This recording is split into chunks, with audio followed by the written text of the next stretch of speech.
My girlfriend of 2 years cheated on me for someone she met for a few months. I'm new to this subreddit, so please take it easy on me. So I had a girlfriend. Everything was going well up until she started going to college at university far from our city. Her first year of uni was fine. We had some small fights and we could fix that. But it all became a shitstorm when her coach in Frisbee, a fourth-year student, started to make moves on her. Being the logical boyfriend that I was, I told her to let him know his place and leave us happily be. But life doesn't offer such conveniences now, doesn't it? I later learned from our mutual friend that she would secretly go out with that dipshit of a coach. I was always late to the news because I was a city away and GF would only come home once a week, so I would only know little to no news about her and her whereabouts until she got home. One day, I was going home late from doing a thesis paper I'd been working on and decided to fetch my GF from the field.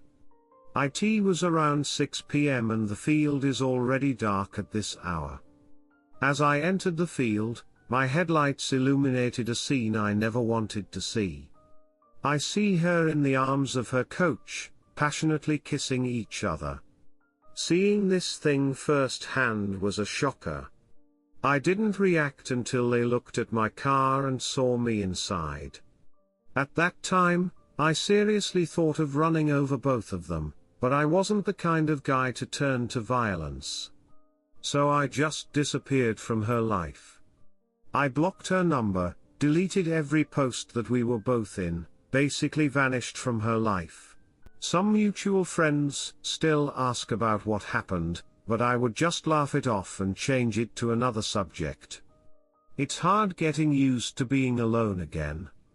I haven't slept for these past few days and didn't eat. I didn't even have the strength to get out of bed. Being the introverted guy I am, I didn't have anyone to talk to, so I was glad I stumbled upon this subreddit. Thanks for hearing me out, guys. Edit, thank you so much for the love, guys. It's nice reading all the positive messages you guys left. I'm slowly working things out and you guys are part of the reason why it's starting to suck a little less. Thank you so much. Edit 2, wow, I didn't realize that my post was given awards. Thank you for that. Redditor's reactions, story 2 after. Redditor 1, friends, whatever happened to XGF?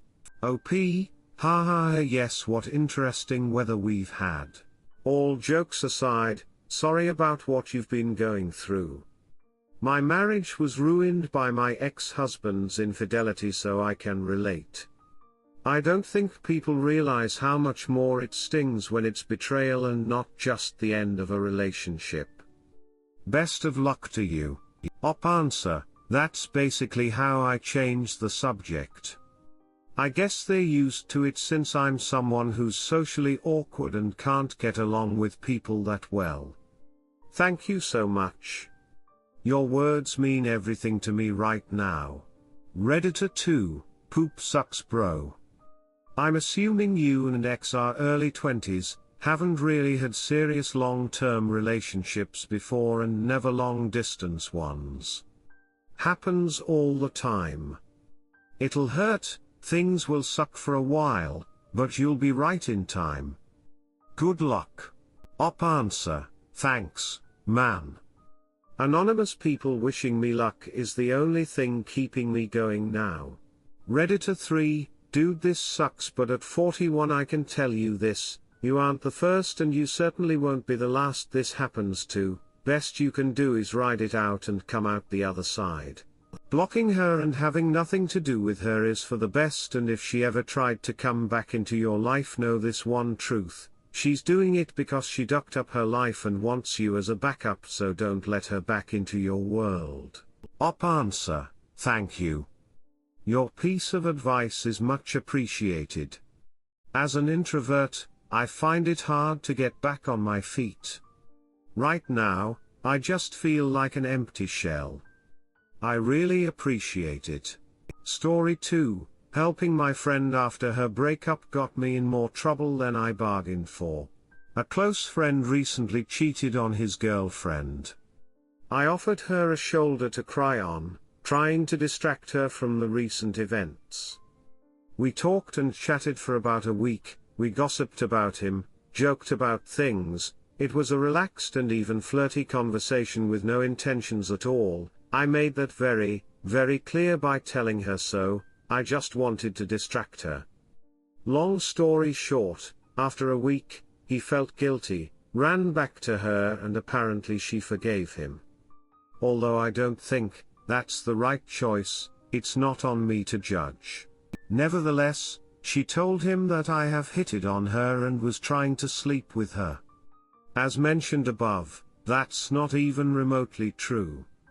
Her former and now again boyfriend was always envy at me, thinking I might want something from his girl. We had an intense discussion where he blamed me for being illoyal, trying to sleep with her and threatening me. I called her later, asking what the duck she was doing, why she is telling such bullpoop. She only answered, that she just know, that I do want more from her. After that, I told both of them, they don't need to contact me again unless a sincere apology. My theory is, that she was close on sleeping with me, although I would never have allowed that, and is now looking for an exit strategy without losing her face. I'm just sorry about our friendship. I'm angry and I'm disappointed that both of them think of me as an illoyal opportunist trying to sleep with my former best friend's girl. I know that everybody would say the same in my situation.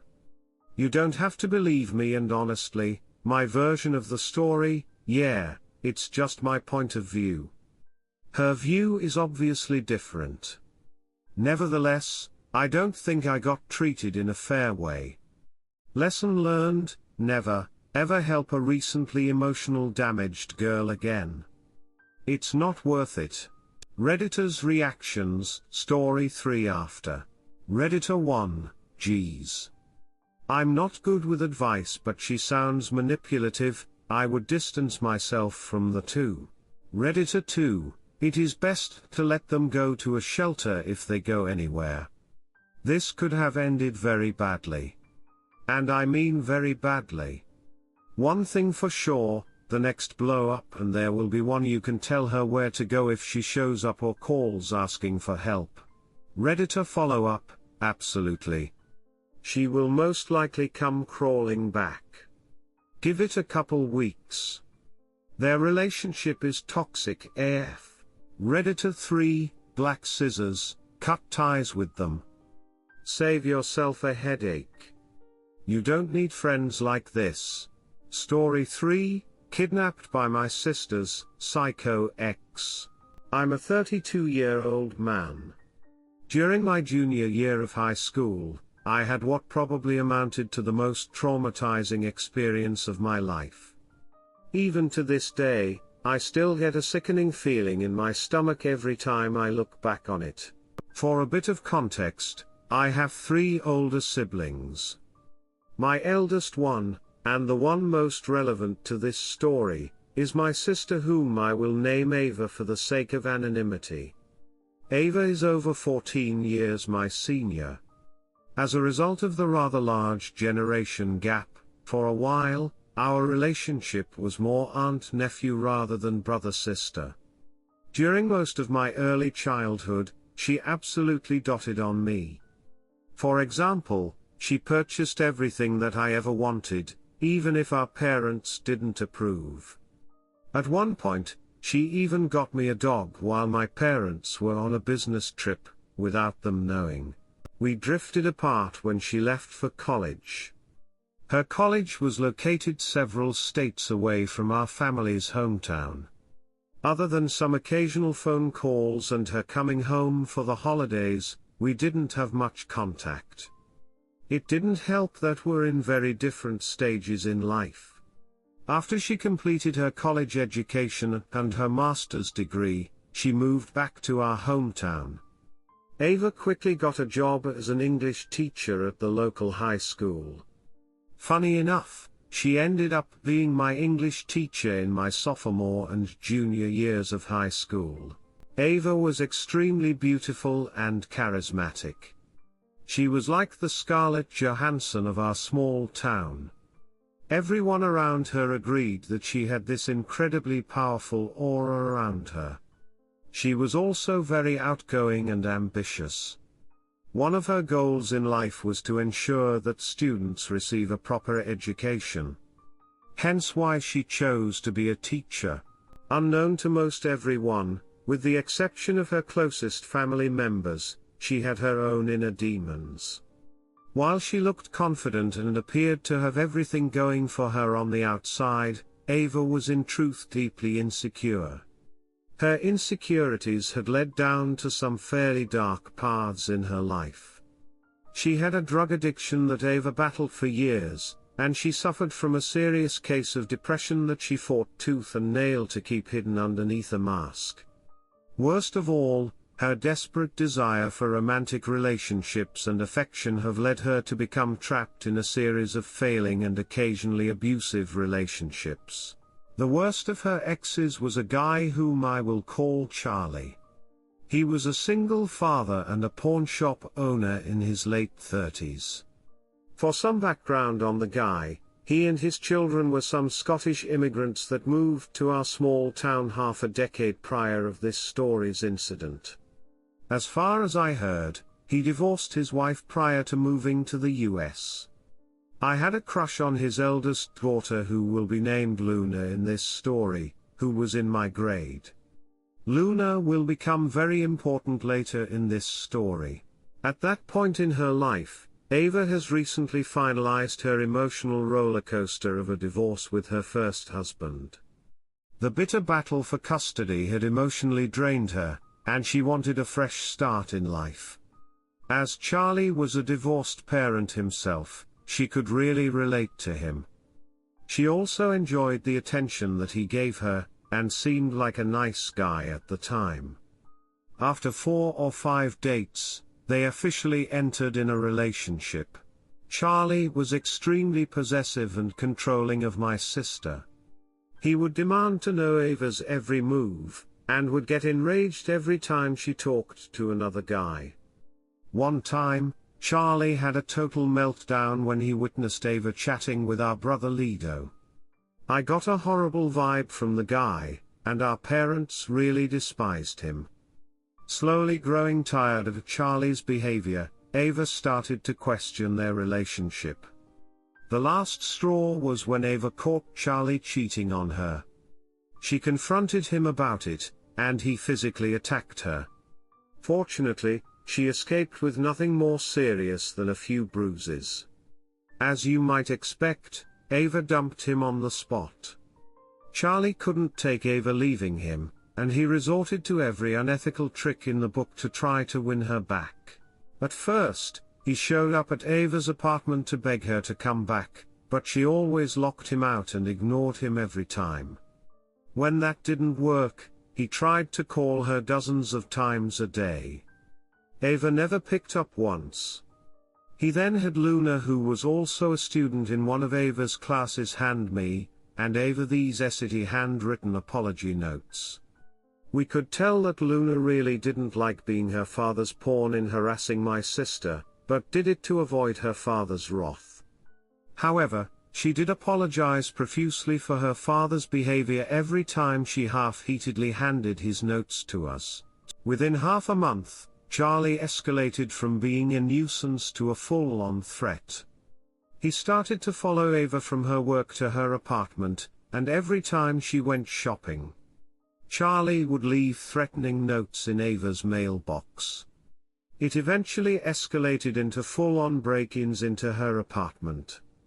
He would break furniture, destroyed her television set, and even chopped her bed with a butcher knife. However, nothing would ever be stolen. Ava tried to change the locks and utilized other security measures to stop the incidents, but Charlie was always one step ahead of her. Understandably, Ava and the rest of our family were really put on edge. At that point, Ava decided to issue out a restraining order against Charlie. Unfortunately, that only greatly enraged him. Just when things couldn't get any worse, Charlie started to target the rest of the family.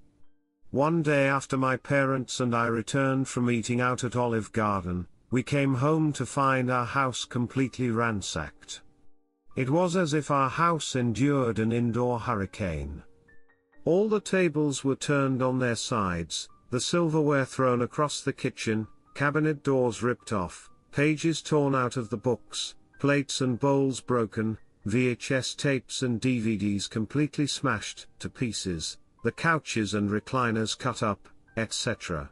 What truly made us sick to our stomachs was seeing the messages carved into the walls and ceilings. Some particularly lovely ones that have been burnt into my memory were "Your daughter is a cunting whore" written in the living room wall, and the faggot, "You are going to die soon" left for me in my bedroom's ceiling. Evidently, the intruder broke in by breaking our back door window. Just about immediately, we knew that Charlie was responsible. As anyone would do in our situation, my parents called the cops. We informed them about Charlie. The police told us they would look into it, but we never heard anything back from them. To put very mildly, life was a living hell for my family and I in those several agonizingly long weeks. There was never a time where we didn't have to watch our backs. Every car that drove past our house and bump in the night put us on edge. Every time the phone rang, we dreaded that it was Charlie's voice on the other end, or terrible news that happened to Ava or some other family member. One Friday night after school, I went over to a friend's house. Earlier that day, Luna had warned me that her father was planning on something, but she didn't know what. Luna's words greatly unnerved me, but I tried to push it past my mind.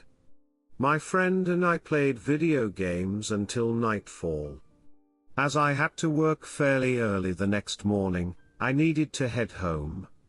Since my house was only 10-15 minutes away on foot, I just decided to walk home. I figured if Charlie were to show up, I could just run and hide in a neighbor's house or something. Stupid decision, I know. Keep in mind, I was just a teenager back then who still had that invincibility mentality. As I was walking down the road, I heard a van slowly driving behind me. I turned around to see who it was. My heart dropped several beats when I saw Charlie in the driver's seat. I tried to run, but my body couldn't move. It was as if I was completely frozen in place. He rolled down his window and pointed a revolver at me. Charlie then yelled something on the lines of "Get into the van, or I will blow your ducking head off." For reasons that I couldn't understand even at the time, I just complied. I opened the van's side door and climbed in, while mentally preparing myself for the worst. Charlie handcuffed my wrists behind my back, and tapped my mouth shut. He then drove off and I blanked out. The next thing I remember, I was standing in front of Ava's apartment. I felt the barrel of the gun touch the bottom of my head, and Charlie's arm wrapped tightly around my neck. He then shouted for Ava to come out, and he would paint her door with my blood if she dared to call the police. Slowly, she emerged from her apartment. Ava was literally trembling in terror, and was so frightened that she could barely form any cohesive sentences. The only thing I could make out from her was all right, just don't hurt him." I wanted to tell her to just let the sick duck kill me on the spot, so he could spend the rest of his miserable life rotting in prison. It would have been so worth it. Charlie pushed me to the ground, and walked over to Ava. He then tied her arms to her body, handcuffed her hands behind her back, and tapped her mouth shut. After he finished tying her up, Charlie picked Ava up on his shoulders. Charlie then grabbed my elbow, and asked me to stand back up. I felt the palm of his hand against my back. He pushed me to walk towards his van. In contrast to Ava, who was sobbing and making loud muffled moans, I was completely silent. I was trapped in my own thoughts, trying to comprehend what was actually happening. It's very difficult to describe my state of mind at the moment with words on paper. However, you could loosely say that it felt like an out-of-body experience. Almost zombie-like in a way. Charlie opened the van door for me and shoved me in. Seconds later, he tossed Ava in as well. Before climbing into the driver's seat, he tied me and Ava together. Charlie turned the keys, and drove away.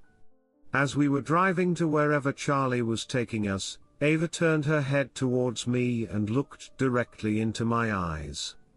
She tried to mumble something to me, but the gag made her words completely unintelligible.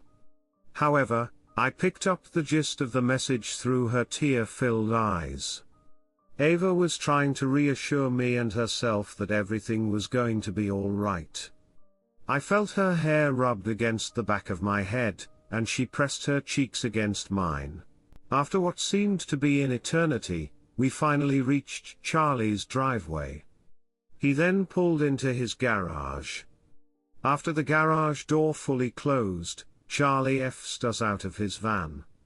Luna opened the door and greeted us with the most wide-eyed look imaginable. Her younger siblings took a quick peek at us from behind her back. With a barely audible voice, she asked, "Dad, what are you doing?" Charlie responded only with a shove, as he herded me and Ava into the house. We were taken to a cellar in the basement. Ava and I were placed on some mattress to sleep for the night, and we were chained by the ankles to the cellar's walls. Charlie then closed the cellar's door, and we were trapped in pitch darkness. I felt Ava's arms wrapped tightly around my chest, and she pulled me towards her. She then hovered her lips to my ear, and whispered, "I am so sorry for introducing that bastard to your life." I tried to reassure her that it was okay, but she cut me off with a tangent on how she failed both as a sister and as a teacher to me. With a trembling tone, Ava talked about how would she give everything she ever had to see her children again. She also talked about how she missed the rest of our family, her group of friends, and the students she taught. I nodded to every word that she spoke, as I reached for her hand to hold it. As my tunnel vision slowly adjusted to the darkness, I could make out a faint smile on her face. It seemed like my silent gesture had soothed Ava somewhat. She leaned over to me and kissed my forehead. Ava then critiqued my paper on the themes of George Orwell's 1984 that I recently turned into her. Classic Ava.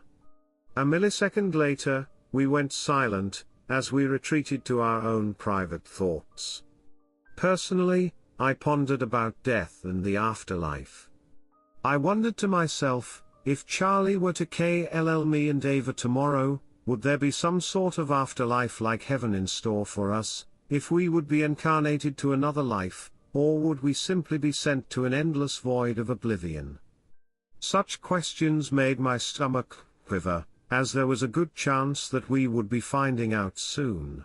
Out of some miracle from the heavens, we finally dozed off to sleep in that cramped and cold cellar. We awoken to Charlie tugging on our shoulders. He binded our wrists before unlocking the chains. Charlie escorted us to his kitchen for breakfast. Luna had cooked up some biscuits and gravy. As soon as we entered the kitchen, Charlie pulled up 2 chairs for Ava and I. He bound Ava to one chair, while he had Luna tie me to the other one. My God, those damn ropes were tight. The rope burns that got on my arms, legs, and stomach made my ordeal even more miserable than it already was. We were lucky that we didn't suffer any nerve damage from our restraints. We were then spoon-fed our breakfast. After we were done eating, they then took us to their living room. When Charlie left out of earshot to answer a phone call, Luna quietly muttered, "I am so sorry for all of this," to me and Ava. She told Ava and I that her dad was completely off his rocker, yeah, like I wouldn't have been able to guess that, and she was going to do everything in her power to help us. A few minutes later, Charlie finished his call and returned to the living room. He gave Ava the most demonic glare that a human being could possibly make. Charlie went on an explosive and nonsensical rant on how much Ava destroyed his heart and betrayed him. Conveniently, he completely skipped over the fact that G repeatedly cheated on and abused her in the short time they were together. Once he finished, he demanded Ava to get back with him. Ava simply replied, "No, I only date men with high moral standards." Her response really put a smile on my face. Charlie was absolutely furious, and he yelled, "I am going to hurt you the same way that you hurt me." He then knocked my chair over, and kicked my stomach 3 or 4 times. As I was groaning in pain and coughing out blood, Charlie turned to face Ava and said something like, "I am going to kill your kid brother. Your children are going to be next." Ava spat at him, and replied, targeting teenagers and little kids, "You really are a pathetic and cowardly piece of acid." With a hateful scorn in her eyes, Luna jumped in between me and her father, yelling, "Dad, stop hurting my friend." She tried to use herself as a human shield to protect me. Charlie simply pushed her off of me, and raised his foot above my head. The last thing that I remember was seeing Charlie's foot above my head, and hearing Ava and Luna desperately screaming at Charlie to stop. I went out like a light when Charlie stomped on my head. Everything that happened after that is like a blur. I think I kinda remember waking up and passing out over and over again. I can vaguely recall waking up to Luna putting an ice pack on my head. The only thing that I remember with certainty is that I had the worst headache imaginable. I eventually awoke to being outside somehow. Ava was holding me up by one arm, while Luna was holding me up by the other arm. Mostly out of it, I let out a slurred "What is going on?" to them. Luna and Ava quickly hushed me. They carried me across the block, until we reached the house of my high school's principal. Ava explained everything on what transpired to him, and he called the cops and the hospital. I was loaded up in an ambulance by the paramedics. I underwent treatment for head trauma, bone fractures, and internal bleeding. My parents, Ava, my other siblings, Luna, and Ava's children stood by my side the entire time. It took me about a week or 2 until I was released from the hospital. I later asked Ava how we managed to escape. She informed me that once Charlie passed out from drinking too much, Luna untied us. Both of them carried me out of the house, while Charlie remained in his drunken slumber, and went to find help. The aftermath of the whole kidnapping debacle was a complete roller coaster ride. Charlie was sentenced to several decades in prison, and he is still in jail to this very day. Luna and her younger siblings moved back to Scotland to live with some maternal relatives. Before she left, we went on a single date, and we shared a kiss. That was the last time that I ever saw Luna. Even to this day, I still haven't contacted her. Both Ava and I ended up acquiring a case of PTSD. Ava took an entire month of work off, and I couldn't show my face in public for 3 or 4 weeks. It took me far longer to have a decent amount of sleep. Ava never felt safe living alone in her apartment, so she had our parents move me in with her. Ava's ex-husband returned and helped Ava out with a lot of her financial difficulties. He also provided her with comfort and emotional support when she needed it. However, they never got back together. Our community was very supportive of Ava and I. We were showered with free meals, get well cards, condolences, financial support, etc. My family was even approached by complete strangers, who wanted to help out. A decade and a half later, the shadow of the incident still looms over my family. However, our lives have more or less greatly improved. Ava has gotten remarried to a wonderful man and is now a highly regarded professor of a well-esteemed university. She is completely happy and her life has never been more stable. I'm still single. Never really bothered dating much, since it never really worked out for me. However, I have a really good job that helps pay the bills. Other than some misadventures here and there, my situation is mostly stable. However, as I mentioned in the opening paragraph of my story, I still shudder every time I look back on that experience. To this day, I even have an occasional nightmare from the incident.